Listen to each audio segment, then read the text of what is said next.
ನಿಮಗೆ ಗೊತ್ತಾ, ಆ ಒಂದು ಘಟನೆ ಸದ್ಗುರು ಅವರ ಜೀವನವನ್ನೇ ಬದಲಾಯಿಸಿತು. ಅದನ್ನು ಕೇಳಿದರೆ ನಿಮಗೆ ಆಶ್ಚರ್ಯವಾಗುತ್ತದೆ. ಒಂದೇ ಕ್ಷಣದಲ್ಲಿ ಸಾಮಾನ್ಯ ವ್ಯಕ್ತಿಯಾಗಿದ್ದ ಜಗದೀಶ್ ಎಂಬ ಯುವಕ ಸದ್ಗುರು ಯೋಗಿಯಾಗಿ ಬದಲಾಗಿ ಬಿಟ್ಟರು.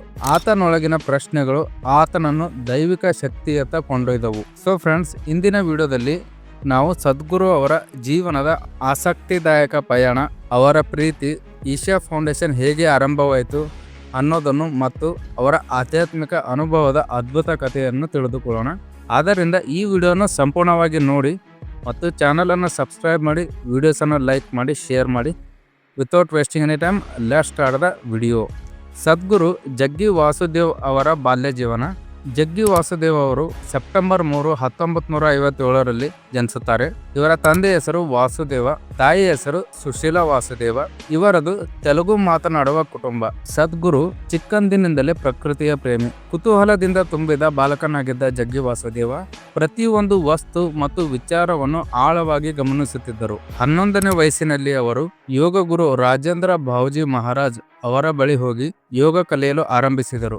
ನಂತರ ಇವರು ಕಾಲೇಜು ದಿನಗಳಲ್ಲಿ ಪ್ರವಾಸ ಮತ್ತು ಮೋಟಾರ್ಗಳೆಂದರೆ ಅವರಿಗೆ ಅಪಾರ ಆಸಕ್ತಿ ಇತ್ತು. ಸದ್ಗುರು ವಾಸುದೇವ್ ಅವರು ಮೈಸೂರು ಯೂನಿವರ್ಸಿಟಿಯಿಂದ ಇಂಗ್ಲಿಷ್ ಸಾಹಿತ್ಯದಲ್ಲಿ ಪದವಿಯನ್ನು ಪಡೆದಿದ್ದಾರೆ. ನಂತರ ಅವರು ಸ್ವಂತ ಕೋಳಿ ಫಾರಂ ಕೂಡ ಆರಂಭಿಸಿದರು. ಆದರೆ ಆಧ್ಯಾತ್ಮದತ್ತ ಅವರ ಒಲವು ದಿನದಿಂದ ದಿನಕ್ಕೆ ಹೆಚ್ಚುತ್ತಲೇ ಹೋಯಿತು. ಸೊ ಫ್ರೆಂಡ್ಸ್, ಒಂದು ಘಟನೆ ಸದ್ಗುರು ಅವರ ಜೀವನವನ್ನೇ ಬದಲಾಯಿಸಿತು.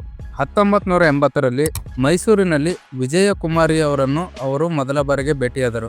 ನಂತರ ಅವರಿಬ್ಬರ ನಡುವೆ ಪ್ರೀತಿ ಬೆಳೆದಿತ್ತು. 1984ರ ಶಿವರಾತ್ರಿಯಂದು ಮದುವೆಯಾಗುತ್ತಾರೆ. 1990ರಲ್ಲಿ ರಾಧೆ ಎಂಬ ಮಗಳು ಜನಿಸಿದರು. ದುರಾದೃಷ್ಟವತಾರ 1997ರಲ್ಲಿ ಸದ್ಗುರು ಅವರ ಪತ್ನಿ ಇಹಲೋಕ ತ್ಯಜಿಸಿದರು. ಸದ್ಗುರು ಹೇಳುವಂತೆ ಹುಣ್ಣಿಮೆಯ ದಿನವೇ ಅವರು ದೇಹವನ್ನು ಬಿಡುವುದಾಗಿ ನಿರ್ಧರಿಸಿದರು. ಸದ್ಗುರು ಹೇಳುವಂತೆ ಇದು ಅವರ ಸಜೀವ ಸಮಾಧಿಯ ಕ್ಷಣವಾಗಿತ್ತು. ಈ ಘಟನೆಯು ಸದ್ಗುರು ಅವರ ಜೀವನವನ್ನು ಸಂಪೂರ್ಣವಾಗಿ ಬದಲಿಸಿತು. ನಂತರ ಸದ್ಗುರು ಅವರಿಗೆ ಚಾಮುಂಡಿ ಬೆಟ್ಟದಲ್ಲಿ ಅವರಿಗೆ ಆಧ್ಯಾತ್ಮಿಕ ಅನುಭವ ಆಗುತ್ತದೆ. 25ನೇ ವಯಸ್ಸಿನಲ್ಲಿ ಸದ್ಗುರು ಒಮ್ಮೆ ಚಾಮುಂಡಿ ಬೆಟ್ಟಕ್ಕೆ ತೆರಳಿದರು. ಅಲ್ಲಿ ಅವರು ಒಂದು ಕಲ್ಲಿನ ಮೇಲೆ ಕುಳಿತು ಧ್ಯಾನದಲ್ಲಿ ಮುಳುಗುತ್ತಾರೆ. ಆನಂತರ ಅವರಿಗೆ ಎಚ್ಚರವಾಗುತ್ತದೆ.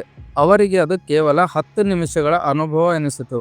ಆದರೆ ನಿಜವಾಗಿ ಅವರು 4 ಗಂಟೆಗಳ ಕಾಲ ಧ್ಯಾನದಲ್ಲಿ ಮುಳುಗಿದ್ದರು.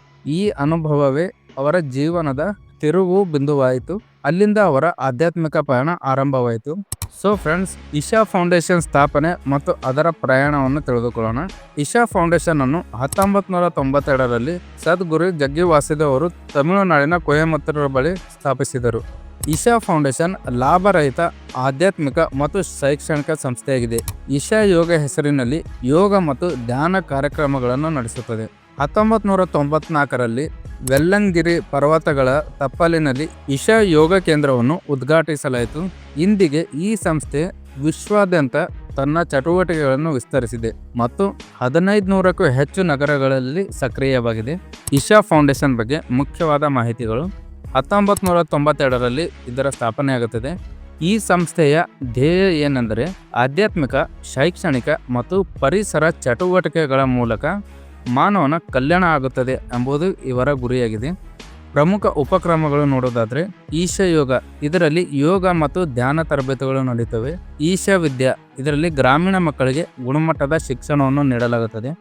ಈಶಾ ಫೌಂಡೇಶನ್ನಿಂದ ಪ್ರಾಜೆಕ್ಟ್ ಗ್ರೀನ್ ಹ್ಯಾಂಡ್ಸ್ ಮತ್ತು ಕಾವೇರಿ ಕಾಲಿಂಗ್, ಈ 2 ಪ್ರಾಜೆಕ್ಟ್ಗಳು ನಡೀತಿವೆ. ಇದರ ಉದ್ದೇಶ ಪರಿಸರ ರಕ್ಷಣಾ ಕ್ರಮಗಳನ್ನು ತೆಗೆದುಕೊಳ್ಳುವುದು. ಈ ಎಲ್ಲ ಚಟುವಟಿಕೆಗಳು ಮುಖ್ಯವಾಗಿ ಸ್ವಯಂ ಸೇವಕರಿಂದ ನಡೆಯುತ್ತವೆ. ಆದಿಯೋಗಿಯ ಅದ್ಭುತ ಪ್ರತಿಮಾ ಸ್ಥಾಪನೆ. ಈಶಾ ಯೋಗ ಕೇಂದ್ರದಲ್ಲಿ ಸದ್ಗುರು ಅವರು ಆದಿಯೋಗಿಯ 112 ಅಡಿ ಎತ್ತರದ ಉಕ್ಕಿನ ಪ್ರತಿಮೆಯನ್ನು ಸ್ಥಾಪಿಸಿದರು. ಈ ಪ್ರತಿಮೆಯ ತೂಕ 500 ಟನ್ ಆಗಿದ್ದು ಗಿನ್ನಿಸ್ ವರ್ಲ್ಡ್ ರೆಕಾರ್ಡ್ನಲ್ಲಿಯೂ ಅತಿ ದೊಡ್ಡ ಬಸ್ಟ್ ಶಿಲ್ಪ ಎಂದು ದಾಖಲಾಗಿದೆ. ಈ ಶಿಲ್ಪವನ್ನು ಪ್ರಧಾನಮಂತ್ರಿಯಾದಂತಹ ನರೇಂದ್ರ ಮೋದಿ ಅವರು ಫೆಬ್ರವರಿ 24, 2017ರಂದು ಉದ್ಘಾಟಿಸಿದರು. ಸೊ ಫ್ರೆಂಡ್ಸ್, ಇವಾಗ ಸದ್ಗುರು ಅವರ ಸಲಹೆಗಳು ಮತ್ತು ಜೀವನದ ತತ್ವಗಳ ಬಗ್ಗೆ ತಿಳಿದುಕೊಳ್ಳೋಣ. ಮಾನಸಿಕ ಖಿನ್ನತೆಯಿಂದ ಬಳಲುವವರಿಗೆ ಸದ್ಗುರು ಅವರು ಕೆಲವು ಸಲಹೆಗಳನ್ನು ನೀಡಿದ್ದಾರೆ. ಮೆಂಟಲಿ ವೀಕ್ ಇರುವವರಿಗೆ ಈ ಸಲಹೆಗಳು ತುಂಬ ಉಪಯುಕ್ತ ಆಗಿದೆ. ಸದ್ಗುರು ಹೇಳುವಂತೆ ಖಿನ್ನತೆ ಅಂದರೆ ಕೇವಲ ಮನಸ್ಸಿನ ದೌರ್ಬಲ್ಯ ಅಲ್ಲ, ಅದು ಶರೀರ ಮತ್ತು ಮನಸ್ಸಿನ ಅಸಮತೋಲನ. ಧ್ಯಾನ, ಪ್ರಕೃತಿಯ ಜೊತೆ ಸಮಯ ಕಳೆಯುವುದು ಮತ್ತು ಯೋಗ, ಈ ಅಭ್ಯಾಸಗಳು ಖಿನ್ನತೆಯಿಂದ ಹೊರಬರಲು ಸಹಾಯ ಮಾಡುತ್ತವೆ. ಹೃದಯದ ಆರೈಕೆ. ಸದ್ಗುರು ಹೇಳುವಂತೆ ಕರಿಮೆಣಸು ಆಹಾರದಲ್ಲಿ ಸಣ್ಣ ಪ್ರಮಾಣದಲ್ಲಿ ದಿನವೂ ಸೇವಿಸಿದರೆ ಅದು ನಮ್ಮ ರಕ್ತನಾಳಗಳನ್ನು ಶುದ್ಧವಾಗಿಡುತ್ತವೆ ಮತ್ತು ಹೃದಯ ರೋಗವನ್ನು ಬರದಂತೆ ಕಾಪಾಡುತ್ತದೆ. ಮತ್ತು ನಿದ್ರೆಯ ಕುರಿತು ಕೆಲವು ಸಲಹೆಗಳನ್ನು ನೀಡಿದ್ದಾರೆ. ಮಾನವನಿಗೆ ನಿದ್ರೆ ಅತ್ಯಂತ ಅಗತ್ಯವಾಗಿದೆ. ನಿದ್ರಾಹೀನತೆ ನಮ್ಮ ದೈಹಿಕ ಮತ್ತು ಮಾನಸಿಕ ಶಕ್ತಿ ಎರಡನ್ನೂ ಕುಗ್ಗಿಸುತ್ತದೆ.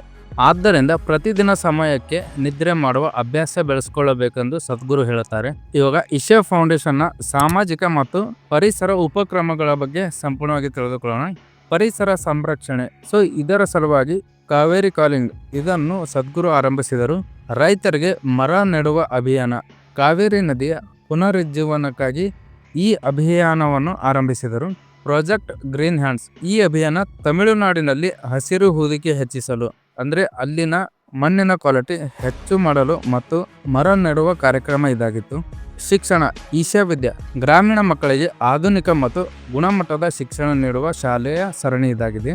ಮತ್ತು ಆರೋಗ್ಯ. ಈಶಾ ಯೋಗ ಮತ್ತು ಆರೋಗ್ಯ ಕೇಂದ್ರಗಳು ಗ್ರಾಮೀಣ ಜನರಿಗೆ ಯೋಗ ತರಬೇತಿ ಮತ್ತು ಕಡಿಮೆ ವೆಚ್ಚದ ವೈದ್ಯಕೀಯ ಸೇವೆಯನ್ನು ಸಲ್ಲಿಸುತ್ತದೆ. ಈ ಎಲ್ಲ ಉಪಕ್ರಮಗಳ ಮೂಲಕ ಸದ್ಗುರು ಸಮಾಜದಲ್ಲಿ ಸಕಾರಾತ್ಮಕ ಬದಲಾವಣೆಯನ್ನು ತರಲು ಪ್ರಯತ್ನಿಸುತ್ತಿದ್ದಾರೆ. ಈ ಸದ್ಗುರು ಯಾರು, ಅವರ ಪ್ರಭಾವ ಮತ್ತು ದರ್ಶನ ಏನೆಂಬುದನ್ನು ತಿಳಿದುಕೊಳ್ಳೋಣ. ಸದ್ಗುರು ಎಂದರೆ ಯೋಗಿ ಅಲ್ಲ, ಅವರು ಚೇತನವನ್ನು ಎಚ್ಚರಗೊಳಿಸುವ ಪ್ರೇರಕ. ಇಶಾ ಫೌಂಡೇಶನ್ ಮೂಲಕ ಆಧ್ಯಾತ್ಮಿಕ, ವಿಜ್ಞಾನ ಮತ್ತು ಮಾನವೀಯತೆಯನ್ನು ಒಂದೇ ವೇದಿಕೆಯಲ್ಲಿ ಸೇರಿಸಿದ್ದಾರೆ. ಇವರ ಇನ್ನರ್ ಇಂಜಿನಿಯರಿಂಗ್ ಈ ಕಾರ್ಯಕ್ರಮ ಲಕ್ಷಾಂತರ ಜನರ ಜೀವನವನ್ನೇ ಬದಲಿಸಿದೆ. ಫ್ರೆಂಡ್ಸ್, ಇದಾಗಿತ್ತು ಸದ್ಗುರು ಅವರ ಜೀವನ ಚರಿತ್ರೆ. ಸದ್ಗುರು ಹೇಳುವಂತೆ ನಮ್ಮೊಳಗಿನ ಶಾಂತಿ ಕಂಡುಕೊಂಡರೆ ಹೊರಗಿನ ಜಗತ್ತನ್ನು ನಾವು ಬದಲಾಯಿಸಬಹುದು. ಫ್ರೆಂಡ್ಸ್, ಈ ವಿಡಿಯೋ ಬಗ್ಗೆ ನಿಮ್ಮ ಅಭಿಪ್ರಾಯವನ್ನು ಕಮೆಂಟ್ ಮಾಡಿ ತಿಳಿಸಿ. ಈ ವಿಡಿಯೋ ನಿಮಗೆ ಇಷ್ಟವಾಗಿದ್ದರೆ ವಿಡಿಯೋವನ್ನು ಲೈಕ್ ಮಾಡಿ, ಚಾನಲ್ ಅನ್ನು ಸಬ್ಸ್ಕ್ರೈಬ್ ಮಾಡಿ ಮತ್ತು ಶೇರ್ ಮಾಡಿ ಸಪೋರ್ಟ್ ಮಾಡಿ. ಧನ್ಯವಾದಗಳು.